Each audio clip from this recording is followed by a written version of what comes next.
بارگاہ میں سوال یہ ہے کہ ایک حدیث پاک میں آتا ہے کہ کیسر کے شہر پر جو سب سے پہلے لشکر حملہ آور ہوگا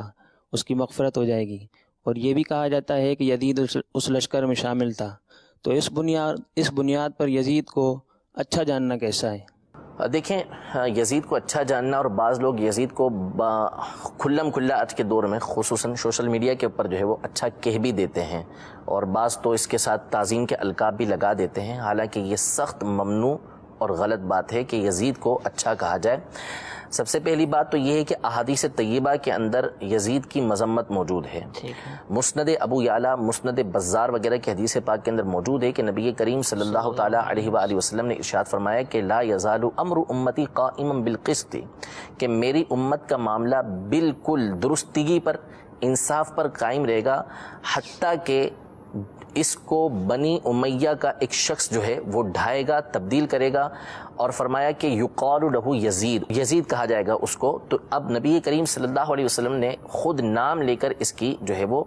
بتایا کہ یہ اتنا برا شخص ہوگا کہ میری امت کے معاملے کو یہ ڈھا دے گا، تبدیل کر دے گا۔ اور ایک حدیث پاک جو مسند رویانی کے اندر موجود ہے، جسے امام سیوطی رحمۃ اللہ تعالی علیہ نے جامع صغیر کے اندر نقل کیا، حضور علیہ الصلوۃ والسلام نے ارشاد فرمایا کہ اول من یبدل سنتی رجل من بنی امیہ یقال لہ یزید، یعنی میری سنت کو جو سب سے پہلے تبدیل کرنے والا شخص ہوگا وہ بنی امیہ کا ایک شخص ہوگا کہ جس کا نام یزید ہوگا۔ پہلی بات، یزید کی مذمت جو ہے وہ علماء کرام ہمیشہ سے کرتے ہوئے آئے ہیں، اور اس نے جس طرح کے جرائم کا ارتکاب کیا ہے وہ کسی کے سامنے مخفی نہیں، کہ اس نے شہزادہ رسول سیدنا امام حسین رضی اللہ تعالی عنہ کو جس بے دردی کے ساتھ شہید کروایا، اور جو خاندان اہل بیت تھا اس کے ساتھ جس طرح کے اس نے معاملات کیے، کہ ان پاک بیبیوں کو جس طرح قیدی بنا کر، ان کے گھر والوں کو قیدی بنا کر اس کے دربار میں لایا گیا اور جس طرح سے گھمایا گیا، یہ تاریخ کی کتابوں کے اندر واضح الفاظ کے اندر موجود ہے کہ اس نے کس طرح اہل بیت کے ساتھ سلوک کیا۔ پھر اس کے بعد اس نے مدینہ منورہ پر لشکر بھیج کر حملہ کروایا، اور مدینہ منورہ میں اس نے سینکڑوں صحابہ کرام اور ہزاروں تابعین کو شہید کروایا۔ مسجد نبوی میں 3 دن تک نماز نہیں ہوئی۔ مسجد نبوی کے اندر اس نے گھوڑے بندوائے، ریاض الجنہ جس میں لوگ نماز ادا کرنے کے لیے تڑپتے ہیں وہاں پر گھوڑے بندھے ہوئے تھے۔ اس طرح کا اس نے کام کیا۔ کعبہ معظمہ مکہ مکرمہ میں اس نے لشکر بھیجا، اور کعبہ معظمہ کے اوپر سنگ باری کی گئی، پتھر پھینکے گئے، جس کی وجہ سے کعبہ معظمہ کا غلاف جلا، اور اوپر جو مینڈھے کے سینگ موجود تھے وہ بھی جل گئے۔ مینڈھے کے سینگ یعنی وہ مینڈھا کے جو حضرت اسماعیل علیہ الصلوۃ والسلام کے فدیے کے طور پہ نازل ہوا تھا، وہ کعبہ شریف کے اوپر رکھے ہوئے تھے، وہ بھی جل گئے۔ اس طرح کے اور بہت سارے جرائم، جس میں شراب کو عام کرنا، اور جو محرمات ہیں، محرمات ہوتی ہیں کہ جن سے نکاح کرنا ممنوع ہوتا ہے، اس کو اس نے رائج کیا، عام کیا۔ بہت سارے ایسے جرائم جو ہے اس کے بارے میں علماء نے اپنی کتابوں کے اندر لکھا ہے کہ یہ ان کاموں کا مرتکب ہوا۔ تو ہمیشہ سے علماء جو ہے اس کی مذمت کرتے ہوئے ہیں، حتیٰ کہ ایک شخص نے سیدنا عمر بن عبد العزیز رضی اللہ تعالی عنہ کے سامنے یزید کو امیر المومنین کہہ دیا۔ تو آپ نے فرمایا کہ تو یزید کو امیر المومنین کہتا ہے، اس کے بعد اس کو کوڑے لگوائے، کہ یزید کو امیر المومنین کہنا، اس کو کوڑے لگوائے کہ اس کو یہ امیر المومنین کہنا جائز ہی نہیں ہے کہ تم نے ایسا کام کیا ہے۔ سیدنا امام احمد بن حنبل رضی اللہ تعالی عنہ تو اس کی تکفیر کیا کرتے تھے کہ یہ دائرہ اسلام سے خارج ہے، کیونکہ ان تک ایسی باتیں اس کی پہنچی تھی کہ جو کفر کے اوپر مبنی تھیں۔ اگرچہ ہمارے امام اعظم ابو حنیفہ رضی اللہ تعالی عنہ اس کے بارے میں سکوت کرتے ہیں، لیکن اس کو اچھا نہیں کہتے، اس کو کہتے برائی ہیں کہ یہ فاسق و فاجر تھا، یزید پلید تھا، اس کی جو باتیں ہیں وہ بری تھیں، اس کے کام سارے کے سارے برے تھے جو یہ کیا کرتا تھا، لہذا اس کو اچھا کہنا یہ کسی صورت بھی جائز نہیں۔ جہاں تک رہا وہ حدیث مبارکہ، تو بخاری شریف کی حدیث مبارکہ کے اندر یہ ہے کہ سب سے پہلا لشکر جو قیصر کے شہر کے اوپر حملہ کرے گا، غفر لہ ما تقدم من ذنبہ، اس کے پچھلے گناہوں کو معاف کر دیا جائے گا۔ اب یہاں پر تحقیق طلب بات یہ ہے، سب سے پہلی بات تو یہ ہے کہ جو یزید کے حامی ہیں وہ عمومی طور پر اس حدیث سے استدلال کرتے ہوئے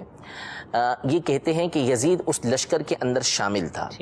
سب سے پہلی بات تو یہ ہے کہ جو حدیث کے اندر جو الفاظ ہیں وہ مدینۃ قیصر ہیں۔ بعض لوگوں نے اس کو قسطنطنیہ جو آج کا استنبول ہے اس کے اوپر اس کو محمول کیا ہوا ہے کہ نہیں، اس سے مراد وہی قسطنطنیہ ہے کہ جو قسطنطنیہ کے اوپر حملہ کرنے کے لیے لشکر جائے گا اس کی جو پچھلے گناہوں کی مغفرت ہے اس کے بارے میں نبی کریم صلی اللہ علیہ وسلم نے فرمایا ہے، پہلی بات تو یہ ہے کہ یہاں پہ قسطنطنیہ کا تو تذکرہ ہی نہیں ہے، ٹھیک ہے، اس میں مطلقاً مدینۃ قیصر کے الفاظ ہیں، قیصر کا شہر۔ اب وہ چاہے کوئی شہر ہو، تو سب سے پہلے جو حملہ ہوا تو وہ تو خود نبی کریم صلی اللہ تعالیٰ علیہ وسلم کے زمانے میں ہوا۔ جنگ موتا جو ہے وہ سن 8 ہجری کے اندر ہوئی، تو وہ سب سے پہلا لشکر تھا کہ جو مدینہ قیصر کے اوپر حملہ آور ہوا، تو اس میں تو یزید کا تصور بھی نہیں تھا، ٹھیک ہے۔ علی سبیل التسلیم چلے مان لیا کہ یہ اس سے مراد قسطنطنیہ یعنی آج کا استنبول مراد ہے کہ یہی شہر تھا، تو بھی علماء نے اس بات کی تحقیق کی۔ البدایہ والنہایہ کے اندر ابن کثیر نے اس بات کو لکھا، اور مفتی شریف الکمجدی صاحب رحمۃ اللہ تعالی علیہ نے بڑی تفصیل کے ساتھ اس بات کو ان کی کتاب ہے، ان کے رسائل ہیں، رسائل و مقالات شارح بخاری، اس کی پہلی جلد کے دوسرے حصے میں آپ نے ایک پورا مقالہ اس موضوع پر لکھا ہوا ہے، اور اس میں آپ نے کتابوں کے ذریعے اور اسی بات کو اعلیٰ حضرت امام اہل سنت نے اپنے ایک حاشیہ جو تیسیر نامی کتاب کے اوپر ہے، اس میں اس بات کو بیان کیا کہ تاریخ کی کتابوں کے ساتھ یہ بات ثابت ہے کہ جو سب سے پہلا لشکر قیصر کے شہر کے اوپر حملہ آور ہوا وہ حضرت عثمان غنی رضی اللہ تعالی عنہ کے زمانے کے اندر تھا، اور وہ سن 32 ہجری کے اندر ہوا تھا، ٹھیک ہے، یعنی وہ پہلے ہو چکا تھا، اس میں یزید تھا ہی نہیں، بلکہ اس کے بعد مزید 2 حملے ہوئے، ان دونوں میں نہیں تھا، چوتھے لشکر میں جا کے یزید شامل تھا، تو پہلے لشکر میں تو وہ تھا ہی نہیں، لہذا یہ بات ہی غلط ثابت ہوئی کہ یزید کو اس لشکر کے اندر شامل کر دینا یہ زبردستی کی بات ہوگی، ورنہ ایسا کچھ نہیں۔ اچھا، دوسری بات یہ ہے کہ جو الفاظ حدیث پاک میں ہے وہ غفر لہ ما تقدم من ذنبی، کہ پچھلے گناہوں کو اس کے معاف کر دیا جائے گا، اس میں یہ تھوڑی ہے کہ اس کے اگلے گناہوں کو بھی معاف کر دیا جائے گا۔ احادیث طیبہ کے اندر آپ اگر پڑھیں گے تو نماز کے فضائل آئے ہیں، زکوٰۃ دینے کے بڑی فضیلتیں آئی ہیں، جہاد سے بڑھ کر فضیلتیں آئی ہیں، اسی طرح زکوٰۃ کی فضیلتیں بہت بڑی آئی ہیں، روزہ رکھنے کی فضیلتیں آئی ہیں، لوگوں کی مدد کرنے کی فضیلتیں آئی ہیں، لیکن اس کا مطلب یہ تھوڑی ہے کہ بندے نے نماز پڑھ لی تو اب آگے جو چاہے کرتا پھرے، اب اس کی مرضی ہے جو کرے گا وہ بخشا ہے، نہیں، اس کے پچھلے گناہوں کو، وہ بھی صغیرہ گناہوں کو معاف کیا گیا، اگلے گناہوں کو معاف نہیں کیا گیا۔ پھر دوسری بات یہ ہے کہ سارے کے سارے جو ہے وہ اس بخشش کے اندر، اس فضیلت کے اندر آئیں، یہ ضروری نہیں ہے، بلکہ جب حکم فرما دیا تو ممکن ہے کہ بہت سے افراد ایسے ہوتے ہیں کہ جو نفاق دل کے اندر رکھتے ہیں، تو یہ تو باقاعدہ الفاظ ہیں کہ جو تلوار کے ذریعے جہاد ہے وہ نفاق کو مٹاتا نہیں ہے، حدیث پاک میں تلوار کے ذریعے جہاد یہ نفاق کو نہیں مٹاتا، اور یزید کی منافقت سب کے سامنے ظاہر تھی کہ وہ کس طریقے سے دین اسلام کے معاملات کو بدلنے کی کوشش کر رہا تھا، تو اس لیے اس حدیث پاک کے ذریعے یہ استدلال کرنے کی کوشش کرنا بالکل غلط ہے، اور علماء اہل سنت کے اور قدیم سے جو علماء اسلام چلتے ہوئے آ رہے ہیں ان کے بالکل موقف کے خلاف ہے۔ تمام کی تمام امت جو ہے وہ شروع سے ہی اس بات پر متفق رہی کہ یزید جو ہے یہ پلید تھا، اور اس نے جس طرح کے معاملات جو ہے وہ امام حسین رضی اللہ تعالی عنہ کے ساتھ کیے، اور دیگر جو اس نے باتیں، جو اس کے معاملات ہیں جن میں سے کچھ باتیں میں نے ذکر کی ہیں، اس کی بنیاد پر علماء نے اس کو فاسق و فاجر قرار دیا، اور حضرت عمر بن عبدالعزیز رضی اللہ تعالی عنہ نے اس کو کوڑے لگائے۔ آج بھی مسلمانوں کے دل کے اندر اس کے لیے سخت نفرت موجود ہے، کوئی اس کے بارے میں اچھا سوچ ہی نہیں سکتا، یعنی ہم امام حسین رضی اللہ تعالی عنہ سے محبت کرنے والے ہیں، ہم دعا کرتے ہیں کہ اللہ تبارک و تعالی دونوں جہاں میں ہمیں ان کا غلام بنا کر رکھے، اور یہ دعا جو ہے وہ ہم برسر ممبر کر سکتے ہیں، یہ دعا ہم ہر نماز کے بعد کر سکتے ہیں، تنہائی میں کر سکتے ہیں، لوگوں کے سامنے کر سکتے ہیں۔ اللہ نے یزید کو ایسا رسوا کیا ہوا ہے کہ جو لوگ یزید سے اس طرح کی یزید کے بارے میں باتیں کرتے ہیں تو کیا ان کے اندر یہ جرأت موجود ہے کہ وہ اس طرح کی دعا کر کے دیکھ لیں کہ اللہ تبارک و تعالیٰ کل بروز قیامت یزید کے ساتھ ان کا حشر کر دے؟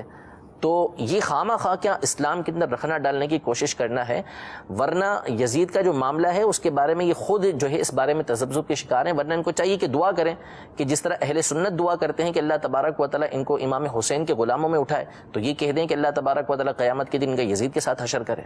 کوئی نہیں کہے گا اس طریقے سے، اس لیے نہیں کہے گا کہ سب جانتے ہیں کہ یزید کی جو خرابیاں ہیں، وہ برائیاں ہیں، وہ ظاہر و باہر ہیں۔ تو بہرحال اس حدیث پاک سے اولاً تو یزید اس لشکر میں شامل نہیں، کیونکہ اس سے پہلے ہی جو ہے وہ 3 لشکر جا چکے تھے حملے کے لیے، اور اگر شامل ہو بھی تو اس سے پچھلے گناہوں کی معافی ہے، اگلے گناہوں کی معافی یہ نہیں۔